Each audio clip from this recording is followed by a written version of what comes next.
Okay, so March is recognized as Social Work Awareness Month, and this year's theme is Break Barriers, Build Bridges. And this annual observance is an opportunity to highlight the important contributions that social workers make to society and raise awareness about the challenges they face in their profession. It's also a time to recognize the many ways in which social workers help to break down barriers and create more equitable and just phenomenal opportunities for society as a whole. I don't think people always realize how much we do, and this series is an opportunity for us to shed some light on the beautiful work that we do in so many capacities and so many levels. My name is Amanda Fludd. I'm a licensed clinical social worker and the curator of this project. And today I'm joined by fellow social worker Juliet Skeete, and I'm gonna kick it off right with you. Can you share what breaking barriers means to you? Well, for me personally, it means working with families to help them overcome hurdles and to help them to live full, purposeful, and meaningful lives. But most of all, it's really about destigmatizing access to mental health and really connecting to services that are needed. Oh, I love it.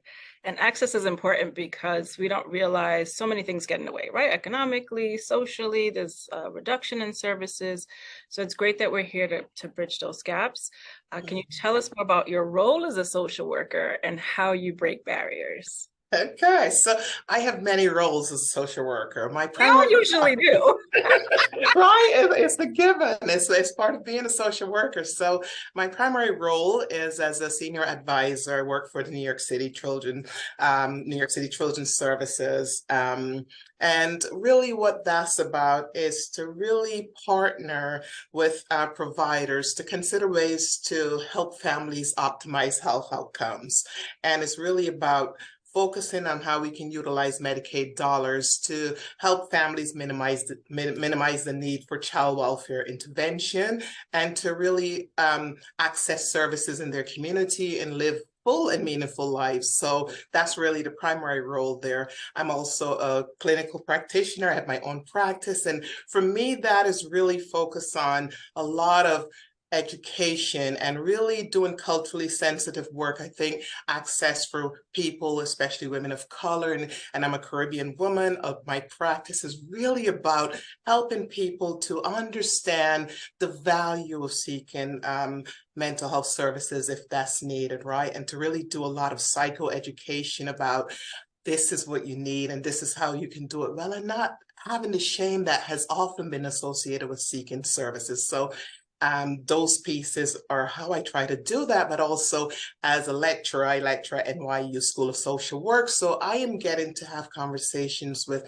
the next generation of social workers to really prepare them and help them to see the value in what we do and to really work effectively with families. So I feel like my multiple roles are really connected in different ways, but I really love it. Yeah, because there's so many different ways to help, right? So I love that you've sort of fused all that together. Beautiful.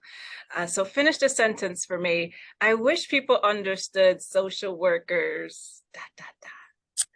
I wish people understood social workers are professionals like everyone else, right? And we can do great work, but we can also be paid for the work that we do, livable salaries. And I think that a lot of people assume because you're a social worker, you're nice and you're doing good work and you shouldn't be paid. And Aha, it's ridiculous, right? We pick a do word. work and we're passionate about what we do, but we also want to live good lives like everyone else Right. step into their profession. So I love that. And I think that's part of this whole like breaking barriers theme as well, where it isn't just that we're helpers in this way, but our work, we put all this training into it, this time into it, and we also do it because yeah, we need to live and survive, but we bring a level of excellence to our field and our salary needs to start to match that too. exactly, Yeah. exactly.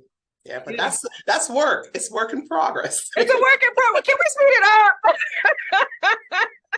up? we've been saying that for a long time. So we're hoping to get some Yeah. momentum and some We traction. get there. I mean, we nudge, and I think that's also why we're so creative in our field. But because of our skills as social workers, we can be creative, right? We can be on a level where we work on a large scale and on the way that you do in an administrative sense, and then also in terms of like teaching and our own practice.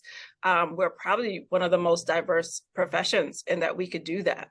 Exactly, exactly. And I think it's really valuable for people to understand that, because we're having a workforce crisis, right? Where we don't have enough trained practitioners and trained clinicians. So it's a good time to really look at how people are reimbursed for the work that they do. I love it. Thank you so much for joining us, Miss Juliet. Sure, anytime, Amanda. It was a pleasure speaking with you. Thank you so much. Okay, take good care. Woo! So what an important conversation and a great way to kick off Social Work Month and our theme of breaking barriers. And I'm so grateful for Juliet for joining us here. And I hope that from this series, people really start to understand the power of social work and the skill of social work and the value of social work, right? Whether it's from advocating for policy changes to providing direct support to individuals and families, social workers are at the forefront of efforts to create a better world for everyone. So Juliet, we salute you for all the work that you do, from children to educating our upcoming and potential providers in the field. We thank you. And for those of you listening and joining,